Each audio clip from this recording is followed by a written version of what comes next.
తిరిగి అధికారంలోకి రావడానికి, కేసీఆర్ గారు ముఖ్యమంత్రి కావడానికి తప్పకుండా మనందరం కృషి చేయాల్సిందే. అందులో భాగంగా జీవన్ రెడ్డి గారి చేరిక అనేది మనకు చాలా చాలా లాభం జరుగుతుంది. వారిని మీరు తప్పకుండా రండి, ఆహ్వానించండి, మేమందరం కూడా మీకు వెల్కమ్ చెప్తామని చెప్పి వాళ్ళు అన్ని సాధారణంగా ఏర్పాట్లు కూడా వారు చేశారు. వారికి కూడా నా అభినందనలు. వాళ్ళ రాష్ట్ర వ్యాప్తంగా ఉన్న రైతుల్లో ఒక ఆక్రోశం ఉంది. రాష్ట్ర వ్యాప్తంగా ఉన్న ప్రజల్లో ప్రతి వర్గంలో ఇవాళ ఒక ఆక్రోశం వ్యక్తమవుతా ఉంది. ఈ ప్రభుత్వం రేవంత్ రెడ్డి గారి నాయకత్వంలో గత 2.5 సంవత్సరాలుగా మరి ఏ రకంగా తన పరిపాలనా వైఫల్యాలను కప్పిపుచ్చుకోవడానికి ఎప్పటికప్పుడు ఏదో ఒక డైవర్షన్ టాక్టిక్ ఉపయోగిస్తూ ఏదో కాలం నెట్టుకొస్తున్నారు తప్ప ఇంతవరకు మాకు ఒరిగిందేమీ లేదు అనే భావన బలంగా ప్రజల్లో ఉంది. ముఖ్యంగా రైతుల్లో 3 సార్లు ఈ ప్రభుత్వం ఇప్పటికీ రైతు బంధు ఎగ్గొట్టింది. ఒకసారి కాదు, 2 సార్లు కాదు, 3 సార్లు విజయవంతంగా రైతు బంధు ఎగ్గొట్టారు. 3 సార్లు రైతు బంధు ఎగ్గొట్టడం అంటే ఒక్కొక్క దఫా వాళ్ళు చెప్పిన 9,000 కోట్లు లెక్కేసుకున్న 27,000 కోట్లు ఈ 2.5 సంవత్సరాల్లోనే ప్రభుత్వం 70 లక్షల మంది రైతులకు బాకీ పడ్డది. 27,000 కోట్లు ఎగ్గొట్టి 20,000 కోట్ల రుణమాఫీ చేసినా అని చెప్పి రేవంత్ రెడ్డి గారు ఏదైతే రైతులను మభ్యపెట్టే ప్రయత్నం చేస్తున్నారో రైతుల ఆవేదనతో ఉన్నారు. అట్లాగే రాష్ట్ర వ్యాప్తంగా ఉన్న మహిళలు నిన్న రేవంత్ రెడ్డి గారు మాట్లాడిన మాట కూడా చూస్తున్నారు. బాసరలో ఆయన మాట్లాడిన మాటలు ఎంత దారుణంగా, ఎంత అవమానకరంగా, ఒక ముఖ్యమంత్రి స్థాయికి తగని మాట. ఎంత పెద్ద కండలు తిరిగిన పైల్వానైనా 3 నెలల్లోనే పిల్లలు పుట్టించలేడు కదా, ఇది ఒక ముఖ్యమంత్రి నోట్లోంచి వచ్చే భాషనైనా, ఒక ముఖ్యమంత్రి మాట్లాడే భాషనై? అసలు 3 నెలలు అన్న మాట చెప్పింది ఎవరండి? మేం చెప్పినామా? ప్రజలు అడిగారా? మీరే కదా సంతకాలు పెట్టింది, మీరే కదా రేవంత్ రెడ్డి గారు పిసిసి అధ్యక్షుడిగా, మీ బట్టి విక్రమార్క గారు సిఎల్పి లీడర్గా 100 రోజుల్లోనే 6 గ్యారంటీలు అమలు చేస్తామని నొక్కి చెప్పింది మీరు, గ్యారంటీ కార్డులు ఇచ్చింది మీరు, ఆర్థిక పరిస్థితి మొత్తం మాకు తెలుసు అని చెప్పి ఉదరగొట్టింది మీరు. ఇవాళ ఏ ఒక్క హామీ అమలు చేయకుండా ఈ అపసవ్యపు మాటలు మాట్లాడుతున్నది మీరు. పెద్దలు జీవన్ రెడ్డి గారు లాంటి నికార్సైన కాంగ్రెస్ నాయకులను అవమానించి వారి ఆత్మగౌరవాన్ని దెబ్బతీస్తున్నది మీరు. ఇది ఒక జీవన్ రెడ్డి గారి విషయంలో కాదు నేను మాట్లాడుతున్నాను. నేను మొన్న డిప్యూటీ సీఎం బట్టి విక్రమార్క గారి కొడుకు పెళ్లికి పోయినా. ఒకరు కాదు, ఇద్దరు కాదు, ఒక 100-150 మంది కాంగ్రెస్ కార్యకర్తలు నా చేతిలో చేసి అన్న వచ్చేది మీ ప్రభుత్వమే. అది సందర్భము కాదు, రాజకీయ వేదిక కాదు, ఇంకోటి కాదు. ఎందుకు చెప్తా ఉన్నా అంటే కాంగ్రెస్ పార్టీ కార్యకర్తల ఆక్రోశమే ఇట్లా ఉంటే, సామాన్య కాంగ్రెస్ కార్యకర్తల ఆవేదన ఇట్లా ఉంటే, ఈ రాష్ట్రంలో రైతుల పరిస్థితి, ఈ రాష్ట్రంలో మహిళల పరిస్థితి, ఈ రాష్ట్రంలో పేదల పరిస్థితి, ఈ రాష్ట్రంలో 2 లక్షల ఉద్యోగాలని చెప్పి మీరు మీ చేతిలో మోసపోయిన యువత పరిస్థితి ఏ రకంగా ఉందో మనం అర్థం చేసుకోవచ్చు. సరే, ఇవాళ రేవంత్ రెడ్డి గారు అధికార మత్తులో, అధికారం ఉందనే అహంకారంతో ఇష్టారీతిన మాట్లాడుతుండవచ్చు. పెద్దలను కూడా కేసీఆర్ గారు అయితేనేమి, మరి తెలంగాణ కోసం గట్టిగా, కాంగ్రెస్ పార్టీ కోసం గట్టిగా కొట్లాడిన పెద్దల్ని కూడా అవమానించే తీరులో మాట్లాడుతుండవచ్చు. కానీ కాలం ఎన్నటికీ ఒక్కలాగా ఉండదు, అధికారం కూడా ఎన్నటికీ ఎవరిది ఒకరి సొత్తు కాదు. 10 ఏళ్లు ప్రజలు మాకు అవకాశం ఇచ్చారు. ఇవాళ 5 ఏళ్లు కాంగ్రెస్ పార్టీకి, రేవంత్ రెడ్డి గారికి ప్రజలు అవకాశం ఇచ్చినారు. మాకైతే సంపూర్ణమైన విశ్వాసం ఉంది. వారిని నేను కేసీఆర్ గారి తరఫున పార్టీలోకి ఆహ్వానించడానికి ఇక్కడికి వచ్చినాను. వారు సానుకూలంగా స్పందించారు. మాకు కేసీఆర్ గారితో నాకు వ్యక్తిగతంగా కూడా చాలా అనుబంధం ఉంది. కానీ మీరందరూ వచ్చారు, ఆహ్వానించారు, సంతోషం. కానీ ఒకసారి నేను కేసీఆర్ గారిని కూడా కలిసి ఈ రాబోయే 2-3 రోజుల్లో నేను నా నిర్ణయం తప్పకుండా చెప్తానని చెప్పి జీవన్ రెడ్డి గారు చెప్పారు. చాలా సంతోషం. నేను వారిని కోరేది ఒకటే, ఈ రాష్ట్రంలో రైతులు, ఈ రాష్ట్రంలో పేదలు తిరిగి వారి మొహంలో చిరునవ్వు రావాలి అంటే కేసీఆర్ గారు ముఖ్యమంత్రి కావాల్సిందే. తిరిగి మళ్ళీ కేసీఆర్ గారు బాధ్యతలు చేపట్టాల్సిందే, తెలంగాణను పట్టాలు ఎక్కించాల్సిందే. అందుకే వారి సహకారాన్ని నేను కోరుతా ఉన్నాను. మా సహచరులందరం కూడా కలిసి వచ్చి వారిని ఇవాళ ఉమ్మడి కరీంనగర్ జిల్లా, అట్లాగే ఉమ్మడి నిజామాబాద్ జిల్లాకు సంబంధించిన ముఖ్య నాయకులందరం కూడా వచ్చి వారిని సాధారణంగా ఆహ్వానించాము. వారు పెద్దలు కేసీఆర్ గారితో కలిసిన తర్వాత మిగతా అన్ని విషయాలు కూడా ప్రజాహితాన్ని దృష్టిలో పెట్టుకొని, అల్టిమేట్ గా ఈ రాష్ట్ర భవిష్యత్తును దృష్టిలో పెట్టుకొని, తప్పకుండా జగిత్యాల జిల్లా ప్రయోజనాలు కూడా దృష్టిలో పెట్టుకొని వారు నిర్ణయం తీసుకుంటారని చెప్పి నేను ఆశిస్తా ఉన్నాను. వారికి తప్పకుండా మా వైపు నుంచి ఆహ్వానం మాత్రమే కాదు, పార్టీలో కూడా సముచితమైన స్థానము, గౌరవము తప్పకుండా ప్రజల్లో వారికి ఉన్న గౌరవానికి ప్రజల్లో వారికి ఉన్న గుర్తింపుకు తగ్గ విధంగా ఉంటుందని చెప్పి కూడా వారికి నేను విజ్ఞప్తి చేస్తూ మరి ఈరోజు వారు కూడా వారి సహచరులందరినీ పరిచయం చేశారు. చాలా ఓపికగా మమ్మల్ని రిసీవ్ చేసుకున్నందుకు పెద్దలు జీవన్ రెడ్డి గారికి కూడా హృదయపూర్వకంగా మా అందరి పక్షాన వారికి ధన్యవాదాలు తెలియజేస్తూ వారు స్పందించాలని కోరుతాం. ఈరోజు భారత రాష్ట్ర సమితి అధ్యక్షులైనటువంటి కేసీఆర్ గారి ఆధ్వర్యంలో వారి యొక్క ఆలోచన సూచన మేరకు ఇలా బీఆర్ఎస్ పార్టీ కార్యనిర్వాహక అధ్యక్షులు మిత్రులు కేటీఆర్ గారు ఏదైతుందో జిల్లా చెందినటువంటి అంటే ఉమ్మడి కరీంనగర్ జిల్లా చెందినటువంటి అందరు కూడా నాకు పూర్వ సహచరులే. అందరితో కలిసి పనిచేసినటువంటి అనుభవం నాకుంది. అందరితో పర్సనల్ రిలేషన్ కూడా నాకు అందరితో ఇక్కడి మారిన పరిస్థితులకు అనుగుణంగా బీఆర్ఎస్లో కలిసి పనిచేస్తే రాష్ట్ర భవిష్యత్తు కొరకు ఇలా ప్రధానంగా ఏదైతే వివరం కాన్స్టిట్యూషన్ ఏదైతుందో రాష్ట్ర భవిష్యత్తు అనేది ప్రధానం.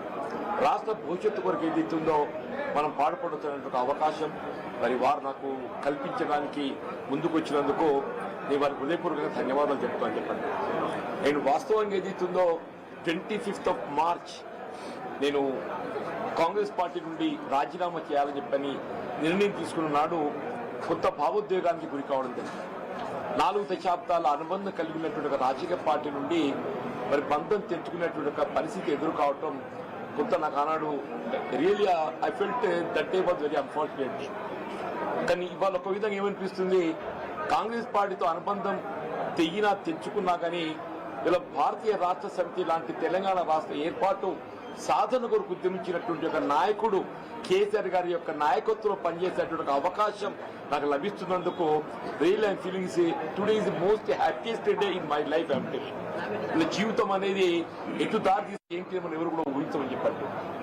ఉమ్మడి కరీంనగర్ జిల్లానే కాదు తెలంగాణ రాష్ట్రం యావత్తులో కూడా జీవన్ రెడ్డి లాంటి ఒక నాయకుడు కాంగ్రెస్ పార్టీ నుండి దూరం అవుతారని చెప్పి ఎవరు కూడా ఊహించలే చెప్పండి. దాని కారణాలు కూడా మీరు ఊహించి ఉంటారని చెప్పండి. గత 20 మాసాలకి నేను ఏదైతే అంటే ఎదుర్కొంటున్నటువంటి ఒక మానసిక క్షోభ రాజకీయ పరిస్థితులు అన్ని కూడా తట్టుకొని నిలబడ్డని చెప్పంటున్నాను. అయినప్పటికీ కూడా ఏదైతున్నదో ఇవాళ నేను తట్టుకొని నిలబడ్డా, కానీ రాష్ట్ర భవిష్యత్తు కూడా ప్రధానం అని చెప్పంటున్నాను.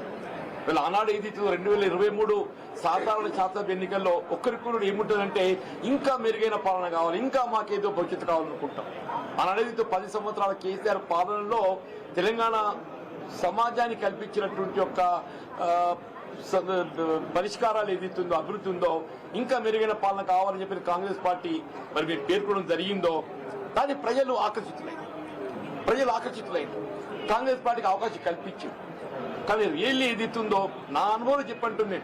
I have seen NT Rama Rao గారి ప్రభుత్వం చూసా, నేను తదుపరి చెన్నారెడ్డి గారి ప్రభుత్వం చూసా, విజయభాస్కర్ గారి ప్రభుత్వం చూసా, రాజశేఖర్ గారి ప్రభుత్వం చూసా, చంద్రబాబు నాయుడు గారి ప్రభుత్వం చూసా, కేసీఆర్ గారి ప్రభుత్వం చూసా. నేను కానీ ఈ 2 సంవత్సరాల కాలంలోనే ఇవాళ అంటే 10 సంవత్సరాల్లో సాధించినటువంటి అభివృద్ధి సంక్షేమ ఫలాలు తిరోగమన దిశగా చెప్పండి.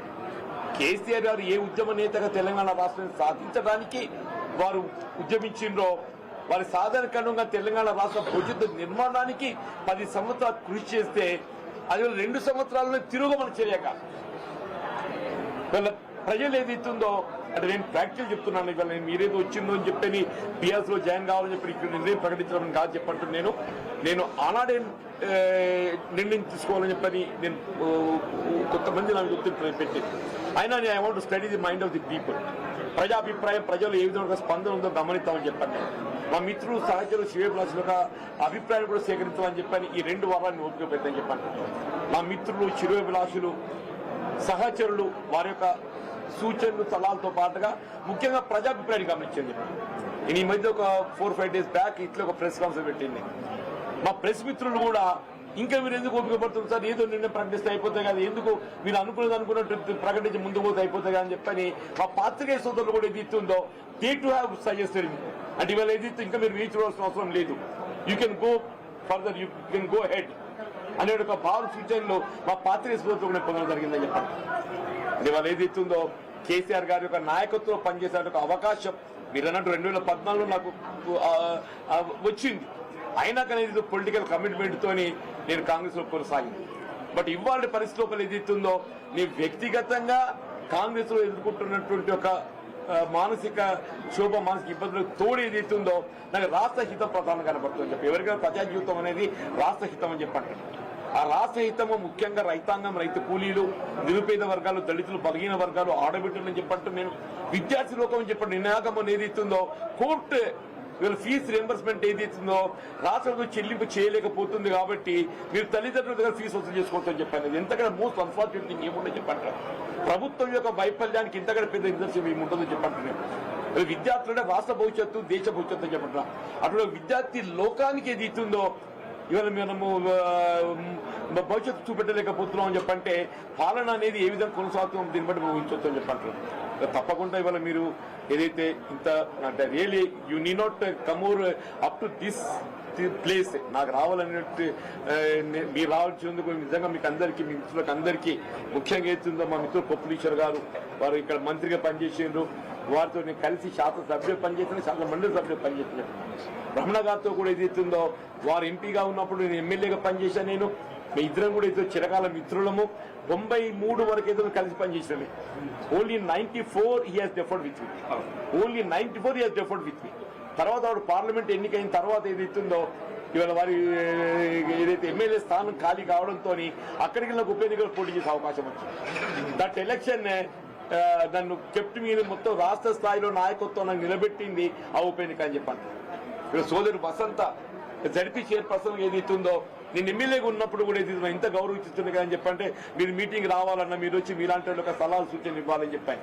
Every time she use to అంటే నన్ను మీటింగ్ రావాలని చెప్పి కోరేని చెప్పండి. ఈ సాగర్ అనేది is like younger brother to me. Sagar అనేది is like younger brother to me అని టెల్లింగ్. సంజయ్ కానీ, కౌశిక్ కానీ, మేమంతా మిత్రులము. వీళ్ళందరం కూడా వినోద్ రావు గారు, మా దామోదరరావు గారితో మా ఫ్యామిలీ అసోసియేటే. వారి నాన్నగారు వాళ్ళ 81 సమితి ప్రెసిడెంట్ ఎన్నిక కావడానికి ఏదైతుందో నాకు ఒక మైల్ స్టోన్ నాకు అండగా నిలిచాను. ఎవరికి తెలియదు ఇది. దామోదరరావు గారి తల్లి జీవన్ రెడ్డికి ఏం సంబంధం అని చెప్పి అనుకుంటున్నాను. మీకు కూడా ఆశ్చర్యపోతారు కూడా దామోదరరావు ఇప్పుడే తెలిసింది. దామోదరరావు గారి తల్లి మీకెక్కడ సన్నిహిత సంబంధం అని చెప్పాను. అంటే the whole relation with the BRS party with every leader I have got అని చెప్పంటాను. నేను ఈ స్థాయి, ఈ దశలో ఏదైతుందో ఇలా కేసీఆర్ గారితో కలిసి పనిచేసేటువంటి అవకాశం నాకు రావటం, వారి నాయకత్వం కలిసి పనిచేసేటువంటి అవకాశం నాకు రావటం, నేనైతే అంటే ఇవాళ జీవితం ఎవరే కానీ ఇవాళ నా జీవితం ఒక చివరి స్థాయికి వచ్చింది. I seen enough political public life. నా సుదీర్ఘ ప్రజా జీవితం 4 దశాబ్దాలు నేను గడిపింది. ఉంటే ఇంకో ఒక ఎన్నిక చూస్తే కావచ్చు, దేవుడు దయతలిస్తే ఎట్టుటో చెప్పలేని చెప్పంటాం. కానీ ఏదైతుందో నా శేష జీవితం ప్రజా జీవితాన్ని